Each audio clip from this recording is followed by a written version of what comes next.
We'll go ahead and call this meeting to order. It is Thursday, April 14th, 12:05 p.m. We'll begin with roll call.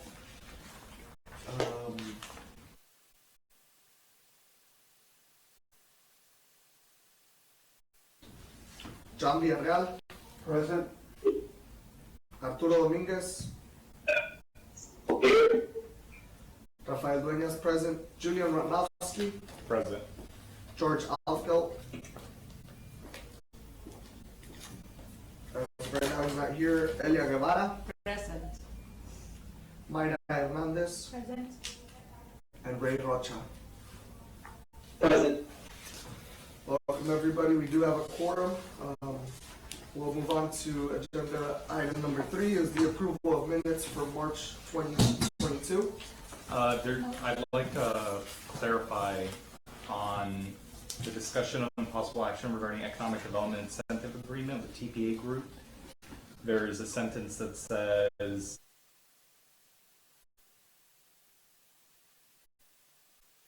agreement assisting them. That is not true. They actually said the contrary to that. Can we amend that, Arnold?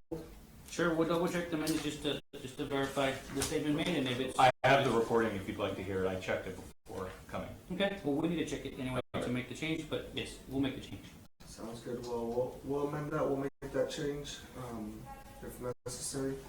Is there a motion to approve them? Motion. Motion made by Mayra Hernandez. Second. Seconded by John Villarreal.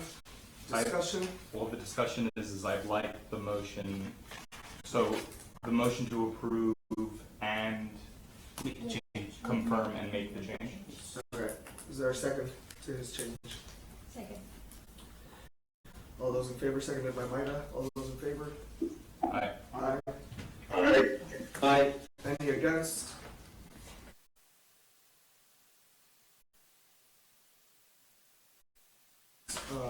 And seconded by John Villarreal is to approve the minutes of March 2022.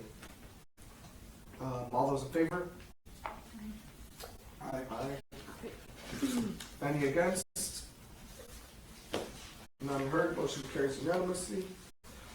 Do we have any citizen comments for today, Arnold? We did not, at the time of the meeting start, and we did not. Okay. We'll move on to action item 4A. I'll make a motion to move up action item 4B, since we're waiting for Tecla's to. I don't. Perfect timing, Tecla. Are you here with us? I'm there with you in spirit, and I'm on the phone. Perfect. We're actually about to start your item, which is action item 4A, discussion with possible action to amend the City of Laredo Chapter 3 guidelines to include criterion for dry dock warehousing and distribution center projects seeking incentives from the city. The floor is yours, Mr. Garcia. Oh, okay, thank you very much. Hello, everyone. Hope you have a good Easter weekend this weekend. Best wishes to everyone. On this particular item, this is something that the city manager and I were having conversations about and trying to improve the way we handle incentive or performance agreements with dry dock warehousing. And the thought here is to sort of raise the threshold for these particular dry dock warehouses, since we have so many, to raise the threshold so we're not just handing these out to any small warehouse, and that these particular incentives are really earned in terms of the size of the warehouse.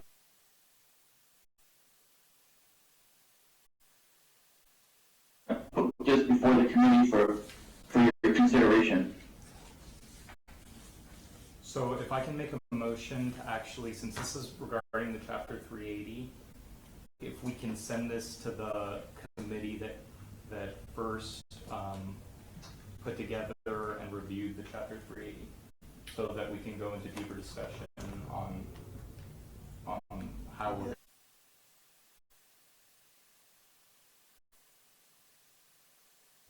Yeah. It was sent to us yesterday.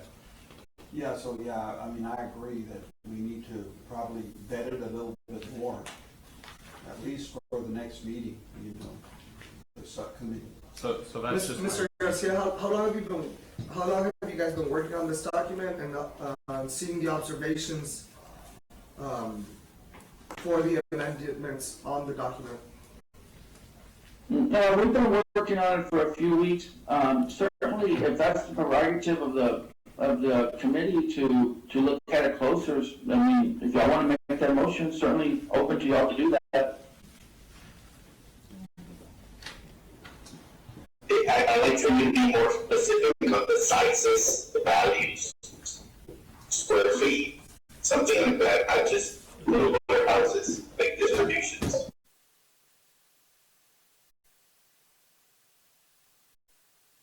We can have those discussions, if that's what, the committee wants to do, to having a subcommittee or whatever, like Julie suggested, we can talk about that, Mr. Dominguez. So there's a motion, Thank you. there's a motion by Mr. Rodnowski. For the record, George Algell, present.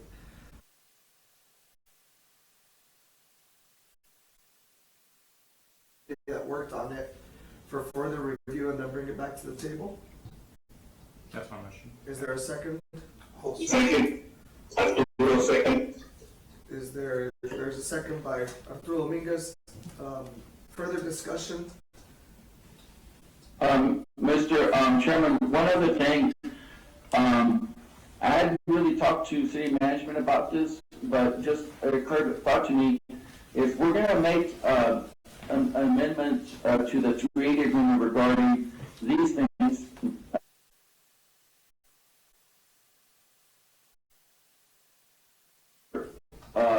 amendments that y'all feel need to be looked at, maybe discussed here as well. What was the time that we were looking at? Because the chapter 380 was looking at being revised every so often. How long did we have that in mind?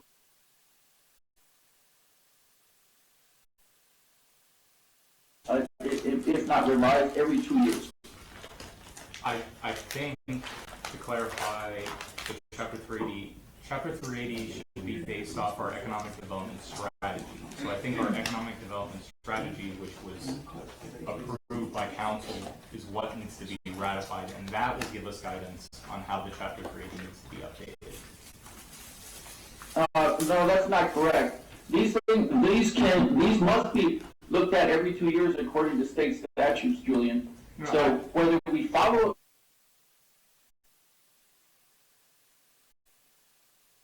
at least re-adopt it, it's every 2 years. No, Tekla, I do understand that. I'm just referring, I think our strategy is going to define how we update it every 2 years. That's what I'm trying to point out. Oh, okay, for sure, you're absolutely correct.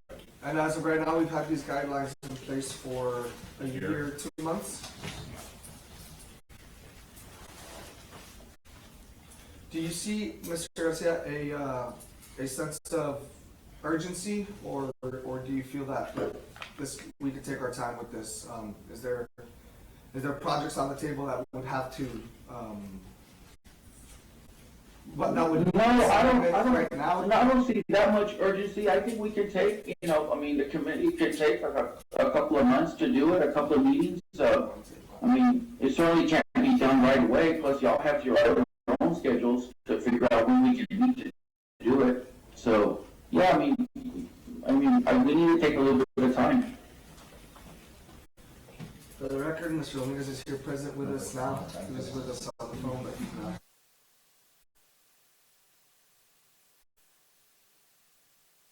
of urgency that this needs to get done ASAP. I think the more counsel is always good, as long as we don't get on rabbit trails and go all over the place. So there's a motion by Julian, there was a second by Mr. Dominguez. Does anybody have any further discussion? Point of order, Mr. Chairman, just the motion is to send this to the subcommittee that's working the 380. Correct. And then in that subcommittee, they can include, do you want to include other people who work at the table? as long as we don't hit quorum, or when you say other people. Well, do you mean Mr. here Garcia was or referring outside? to bringing just outsiders, no? Yeah, Sorry. that's better. Just having a sitting working table, Mhm. to define this. Thank you. What was the question on that?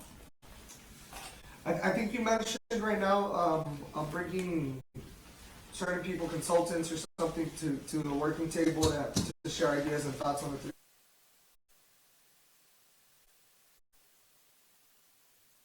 Part of the process, because I think she was last time, and that was the question. Should No. other folks besides the committee be on the subcommittee? Yeah, not referring to a specific person, but just, people who can bring something of value to this amendment process. The value is very important. Well, I don't know, I don't think we decided last time. My guidelines only, or my advice to the committee is, it's subcommittee work. I mean, it's not necessarily open to the public work.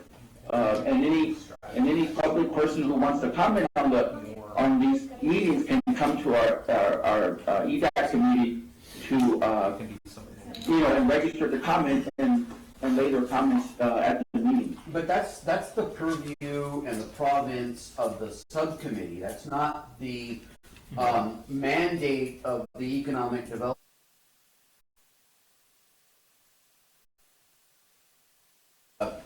No, thank you. Motion to call for the question. All those in favor? Aye. Any against? None against? Motion passes. We'll move on to action item 5B, which is discussion and possible action on creating a TERS policy by Julian Rotnowski, our vice chair.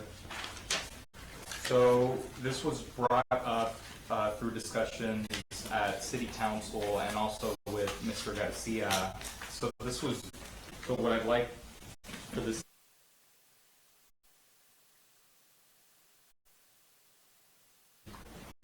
EDAC essentially contribute in assisting the Economic Development Department in a creation of a TERS policy. Which council members?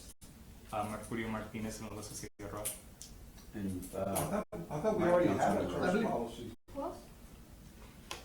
mine. Who's that?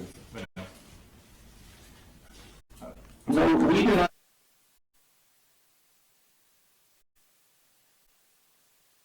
Policy a while back, and it, the policy says that we can have a TERS policy. exactly, yeah. Yeah. And, it's for the purpose of, refining and developing, around Laredo's evolving, needs, right? Yesterday's TERS policy may not necessarily be the policy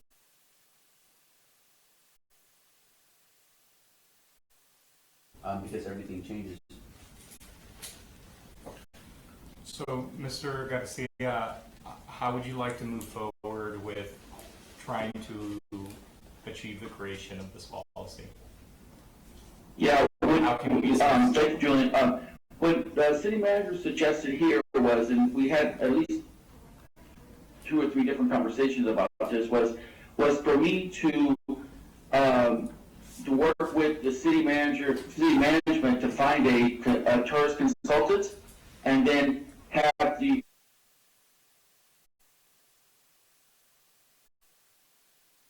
if you want to create a subcommittee for the TERS, creation or amendments to the TERS policy, that group works with the consultant to create the new policy. I hope that makes sense. No, it does, and I like that strategy. What I did is I actually jumped into our economic development plan, and it does actually point out to also include local.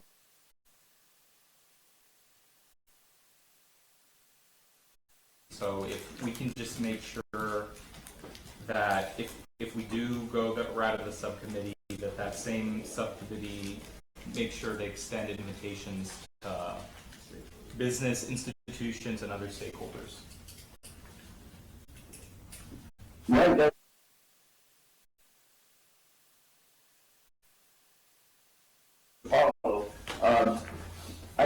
I'll need about, well, say to the next meeting to, be able to, vet a couple of, or several of these, firms around Texas that do TERSs, and then work with the city manager to pick one. So it's gonna be, the consulting firm, the committee, and the stakeholders? Yes. It's gonna be- Well, yes, that's what it sounds like right Yeah. now. That's correct. Has this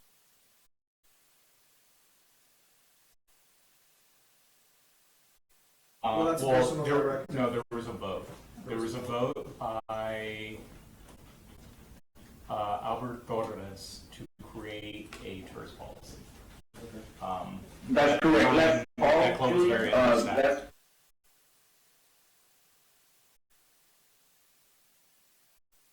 work with the Economic Development Department to create a TERS policy. So we're just kind of picking that back up and Mhm. having you back involved in the process. Yeah. Do you make a motion? Do we need a motion based off of what, I guess, the motion for Declo to report back for the next meeting so that we, Well, or, the director's already there from the city council and the city manager for me to do this. So I think we take it, I don't know what motion you would need to make, but just that we take it up to the next meeting, and I should have the name of the firm, and then the committee should have the subcommittee, names together to move forward, with the policy creation. I guess, okay. There should be a motion to create a subcommittee because we currently only have a subcommittee for the Chapter 380. We don't have a subcommittee for the TERS. Second, there's a motion that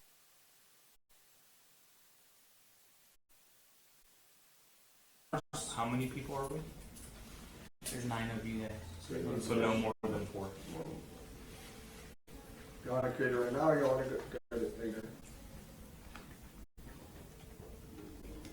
Is there anyone who'd like to volunteer? Well, yeah, that's the I question. volunteer. One, I'll do it. Julian, just needs one more thing on this table. Me? Elia? And Mr. Dominguez? One more. Mr. Dominguez. So the amended motion is to create the subcommittee, TERS subcommittee involving Mr. George Algo, Junior Winowski, Arturo Dominguez, and Elia Guevara. Made by Julian, seconded by George. All those in favor?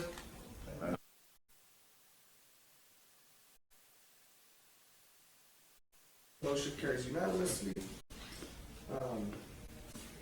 We'll move on to action item 5C, which is discussion and possible action on updates regarding the NEZ policy and update from staff by Julie Walnowski, our vice chair.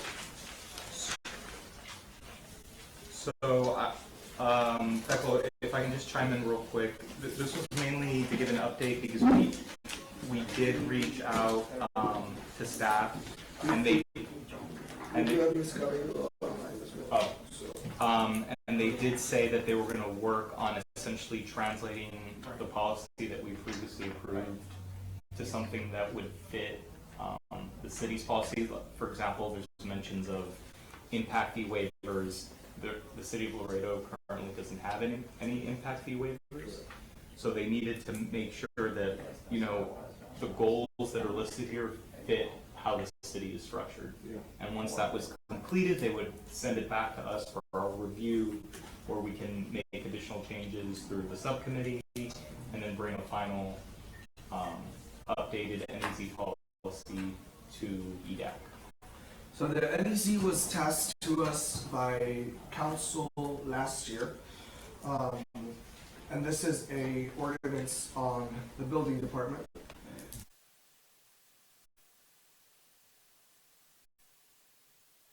And offer advice here and there. This is more coordinating with building. We have gone through 2 building directors now, right? And I think that's what slowed us down. And big problem. Departments being understaffed as well. So it has been a little difficult to get this task done or move forward on it.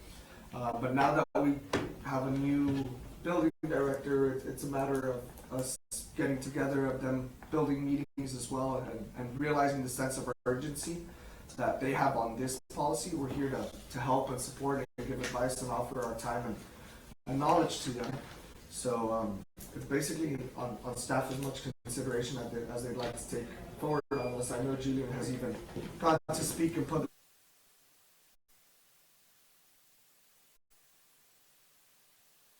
on behalf of EDAC on our participation. So I guess now we just kind of need to coordinate with staff and see whenever they're available and their sense of urgency on the project. We're more at will calling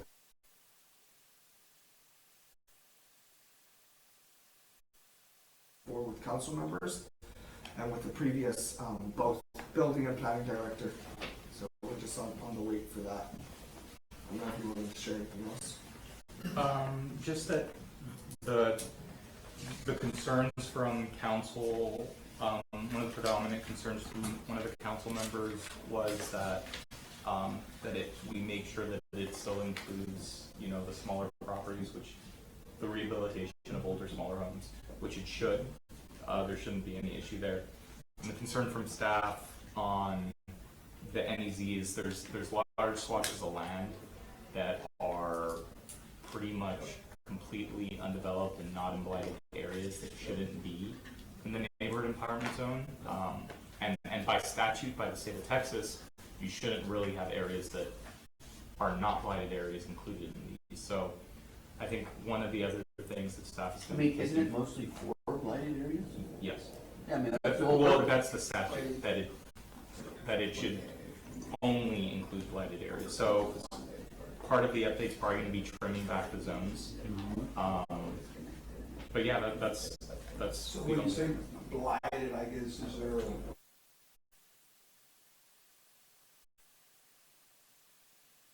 There is a definition regarding it's typically based on, from my understanding, income levels and literally visuals of the neighborhood.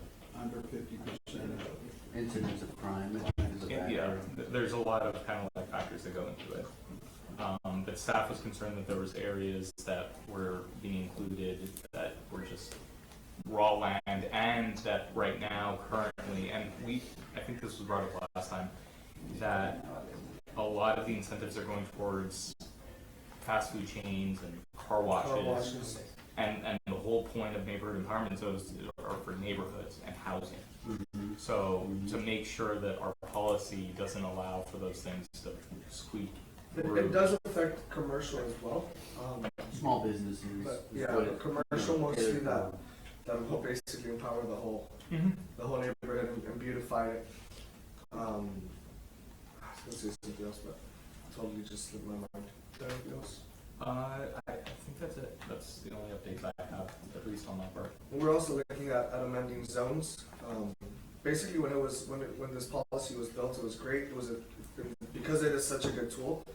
It was built for a certain zone, but obviously every council member wants it for his zone. So they're like, hey, I want an NEZ. I want an NEZ.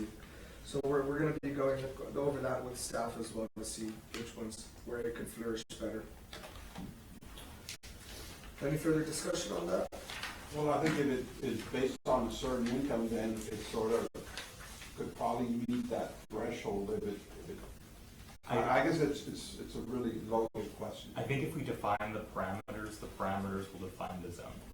Mm-hmm. And what areas will, I think that's what staff's goal is to.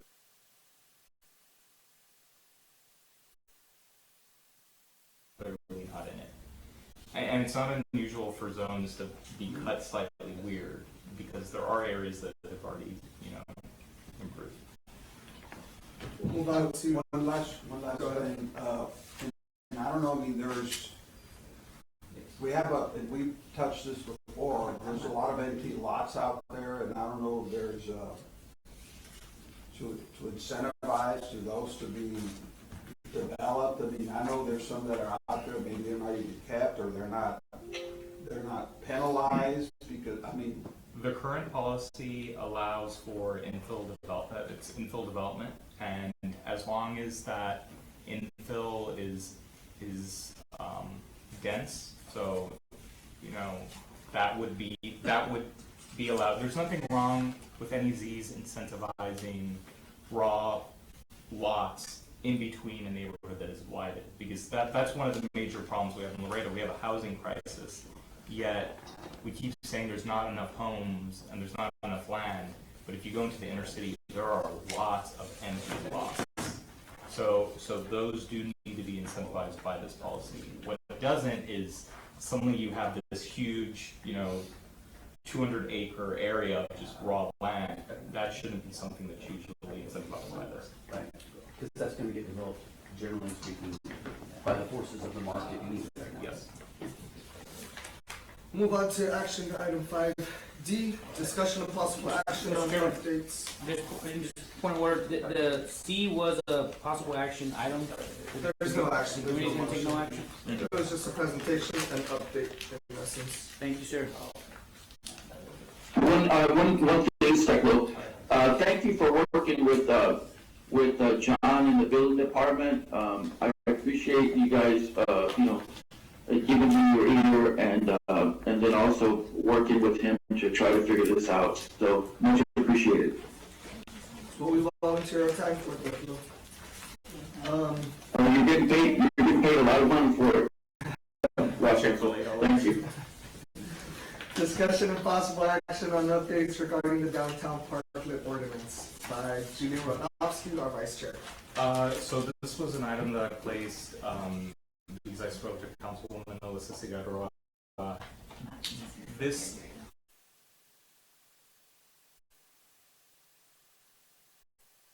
is under the emergency order of Greg Abbott. And the goal is to transition it to an actual ordinance. It was before even the pandemic started, there was a plan to create it. So the reason I put this on is one, to just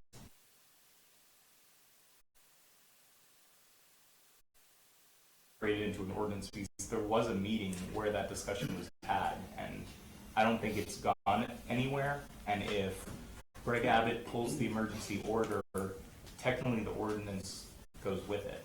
Right. There's nothing sustainable about how this is currently written.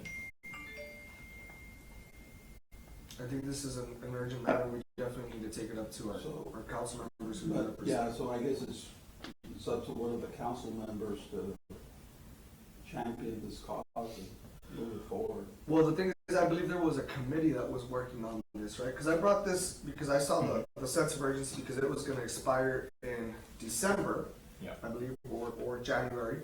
So I brought it up to the committee. We talked about it, and my goal was for us to work on this, see our amendments, hear from our small business owners, and then move forward with our changes in the policy in order to make it an actual lasting policy here in the city of Laredo, legal, passed by council, passed by my legal department and everything. But that's when it came to my knowledge that there was already a committee working on it. And what was directed to us by staff was that they needed to work on the ordinance, and once they had a draft of it, that it would be kicked to us, and then we can review it. We hadn't even gotten to that point. And this ordinance was extended, just as is, for 90 days in January. That's Are my those- understanding. Do you know if those 90 days are up or not? They should be. So I just don't. Even if it's not, if this is something that you all feel strong about, that, you can make a recommendation, to council to lengthen it or make it a permanent ordinance or whatever you'd like to do. I mean, So- the timing really doesn't really matter, I don't think. So motion is for this to be taken to council because to me, this is economic development. Allowing these businesses to extend into the street is allowing them to make, some more money after 2 years of this pandemic. So my motion is to recommend the council to turn the Parklet ordinance into an actual ordinance by the city that will survive past the emergency order, and for that ordinance to be shown to the businesses so they can give their input on, if there's things that need to be added or things that need to be removed in that ordinance. Second. There's a motion, there's a second. Can I ask you,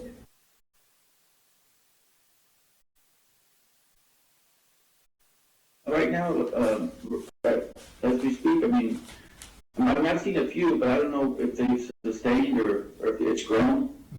From my understanding, there are a few. There were a lot more interested parties, and this is something that has to do with the ordinance and the ordinance update and the feedback. The ones that have not applied for it is because the city requires a pretty hefty insurance policy that not even the private sector Yes, requires. that's right. It's like We discussed that. $3 or $4 million. In my real estate background, for retail tenants, we never require more than $1 to $2 million. Didn't we take action at one point in time to have that be converted? That was one of the recommendations that we're having, but we're still To waiting. going to the committee, because the committee was working on it, but everything's kind of. May I make a comment? Go ahead, Ms. Cabello, we'd love to hear from you. It's Rosario Cabello.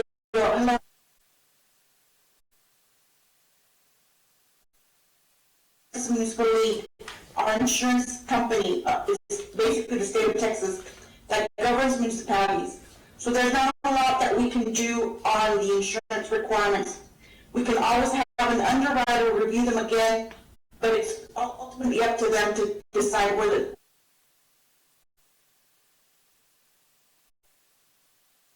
You may want to look at what they're doing, because they passed it, they're sitting in Kenya. Okay. They passed it in December 28th. I think. Or December 28th. I'll grab it from the website. Ms. Hernandez was sharing that McKinney passed your Parklet application as well, so for us to review and see what's going on there. I know it was a little hard to hear for Ms. Cabello on the computer, yeah. So Ms. Cabello, you shared that it's a little tough for the insurance, because that's basically been our main concern that all the business owners have been speaking about was the insurance and the paid for that, because it doubles, triples.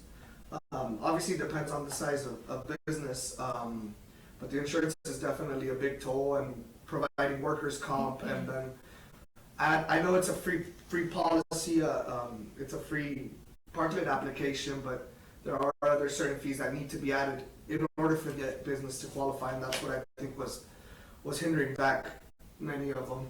I know one of the discussions were from the city that they would have to start charging a fee if they turned into an ordinance. Now that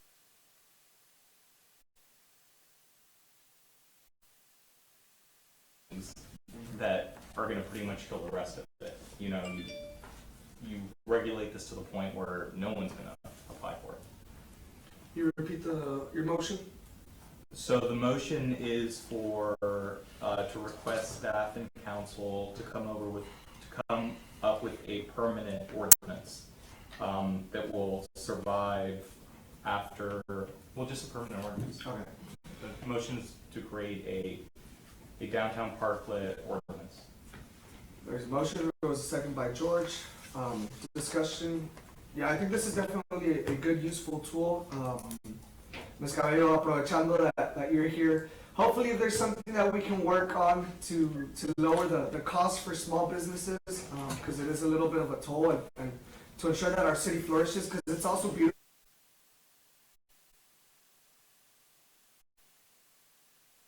Throughout the whole time that it's been in works, it has been good for the city. So just that's my comment. We'll call for the. Most definitely, I agree. We'll move for the call. All those in favor? Aye. Any against? None against. Motion carries unanimously. That is the end of our agenda. Thank you so much to everyone for being here, for making the time. Ms. Cabello, Mr. Garcia, Cesar, Ray, no one's here. Motion to adjourn by, Before the next meeting, we'll send out to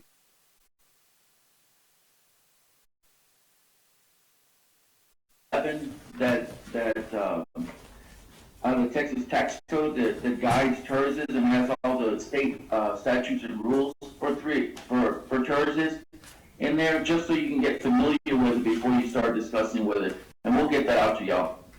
thank you, Technical. Motion to adjourn by Mr. Dominguez, second by Julian.